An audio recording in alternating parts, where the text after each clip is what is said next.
हातामध्ये हात घ्या. यस, नजर एकामेकडे बघा तुम्ही. हळूच खाली उतरायचं, एकामेकडे बघताना पडताल खाली नाही तर. आज स्पीडिंगचा विषय 85 किलोमीटरवरून आलेत आपल्याकडे शूटसाठी, शनी शिंगणापूर या गावातून. व त्यांनी स्पेशल आपल्याकडे शूट केलं आहे तुझ्यात जीव रंगला ह्या गाण्यावर.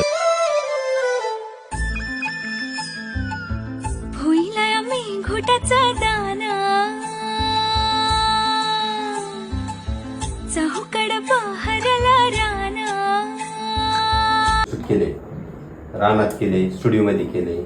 तर तुमचा काय अनुभव आहे मला सांगा. फोटोशूट चांगले करतात. ओके रानात पाटाचं पाणी, बैलगाडी सगळं सुविधा होते. ओके ठीक आहे. बरं, तुला दिदी मेकअप ड्रेसचं कसं वाटलं? ज्वेलरी आणि ड्रेपरी खूप छान. ओके ठीक आहे. आता तुम्ही एवढ्या लांब आमचे ऑनलाईन रील्स वगैरे बघून विश्वास ठेवला, तुमचे समाधानकारक फोटोशूट झाले का? हो, तर दुसरं कोणी तुमचं मित्र परिवार असेल फोटोशूट करायला, त्यांना काय सांगतात तुम्ही? घेऊन येणार. Okay, thank you.